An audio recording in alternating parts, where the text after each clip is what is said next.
Obviously, one of the things with having a public P.O. box is that occasionally, or most of the time, you get a package that you have no idea what the heck it actually is. And one such time, the package came with a note. This one from Caius Diamond 109 on Discord. Reads, Walcom, I've been meaning to send these out to you for a while now, but I haven't gotten around to it. There's a lot to like about the RotoTrack, and I'd like to see your thoughts about it. I'm not sure if you have any of these yet from the Curator's collection, but here's some anyway. I'd love to see the return of Tag back sometime, as it was the only real series that looked at vintage blasters in a modern setting. And this is awesome, because not only did Clarence send me a RotoTrack, a blaster I do have, however, I have never found a track for, and of course getting a vintage Mega Darts is quite a difficult proposition. So it's time for the return of Tag back, Caius, because you get the entire month of it. 25 Tag back videos. That is surely going to kill me. And this time, it's the NERF Cyber Stryke RotoTrack. Flirt with virtual, try reality with NERF. This is NERF RotoTrack. Wanna talk firepower? This is higher power. Crank the barrel handle back and start a pummeling 12-dart attack. Now you're delivering 12 darts to go. RotoTrack, each sold separately. Extra ammo sold separately. NERF or nothing.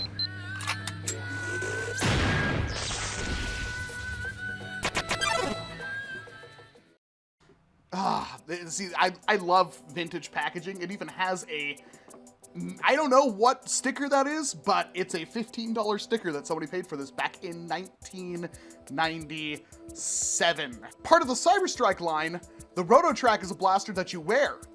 It has a chain on it, and you slam fire it.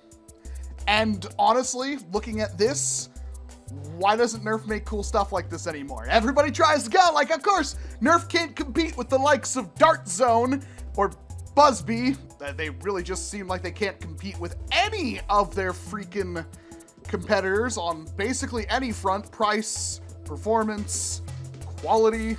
So they make gimmicks, like the Elite 2.0 Flip Series, when they could just be making cool stuff like this, that honestly, I'm all about. Prepare yourself for the ultimate transformation with NERF Cyber Stryke Gear.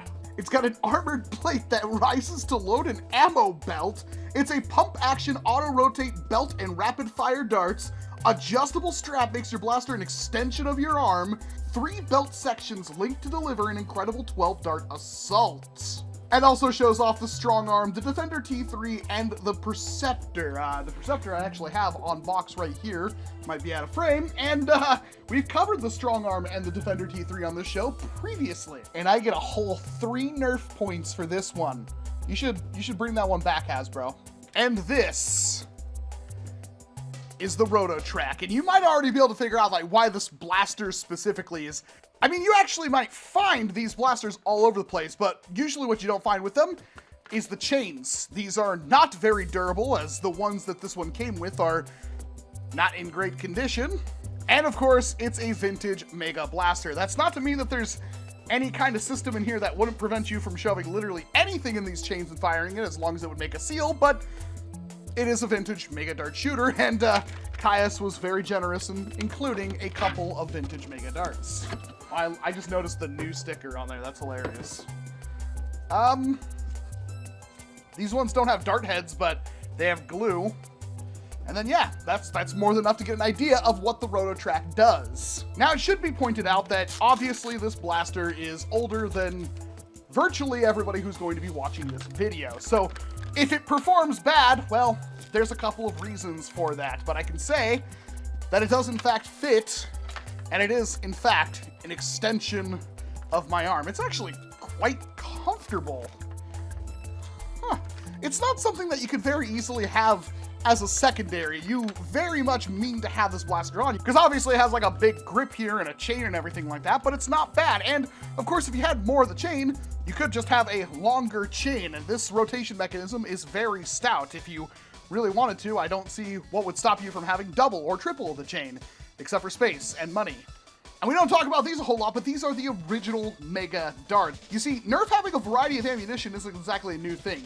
That's the entirety of NERF from very much the beginning. Different lengths of arrows, different sizes of darts, different sizes of balls, and of course, we got the Mega Dart right here, which is a completely different dart than the Mega Dart that we've known and love, and of course, Mega XL. The darts still seal at the very back of the chain, and then this is your priming handle right here. So it's kind of meant for you to hold the blaster up like this, pull that back, and there is no trigger. So pull all the way back, push it all the way forward, it's going to fire a dart. And of course, to load the chain, you just pull that up, it pops up, grab your chain. It's a very simple rotation mechanism. Pop it back on there. So pull that back, and it rotates the wrong way. I mean, it rotates the right way. I loaded it the wrong way. Pull that back. Oh, that actually wasn't half bad. That's actually pretty reasonable. It's hard to say if this is a stock blaster or not. It could be modified, but as you would imagine, that's a lot of fun. Apparently this retailed at $20 back in the day, which, adjusted for inflation, is probably a lot more than it should be, but it's a nice, solid, fun blaster. Now, with the priming handle locked to only being on the right side of the blaster, it's a little difficult for you to use left-handed. I'm not saying you can't, but I honestly wouldn't want to try to run the blaster like this, so it's probably best that this one be anchored on your left arm and you prime with your right. And the actual design of the blaster, all they really would have to do is take this exact same thing, bring it up to Elite standard, and just have this priming grip able to kind of flip between left and right, maybe some kind of locking mechanism where it will rotate, and this would be an instant seller. I'm not even joking.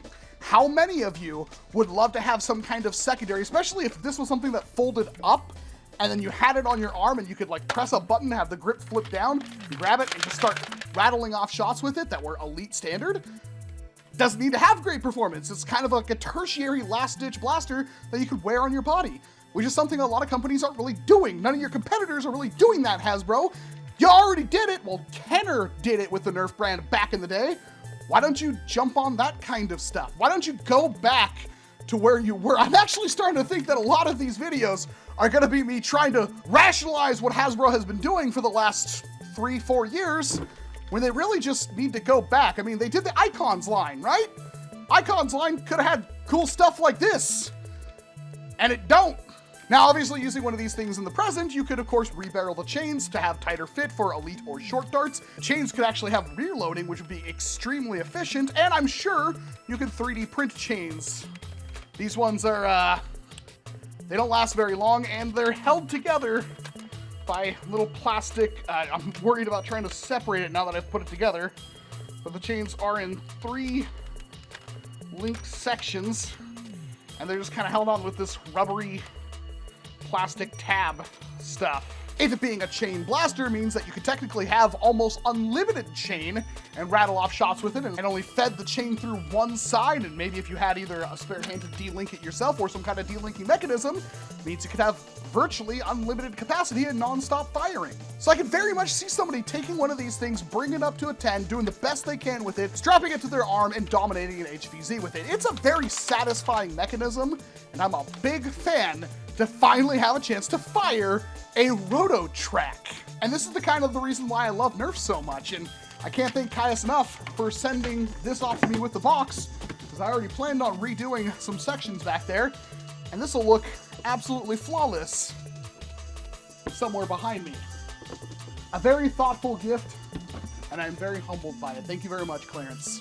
But that's what I have for the 1997 NERF Cyber Stryke Gear RotoTrack. Thank you very much for joining me on this video. If you liked what I do here, please hit like, get subscribed. I'm gonna have a video every day this month covering a bunch of blasters, some you may have heard of, and many you probably won't have. 1 down, 24 or more to go. I'm Walcom S7. Thank you very much for watching this video, and of course, I hope to see you in an entirely different one. You gotta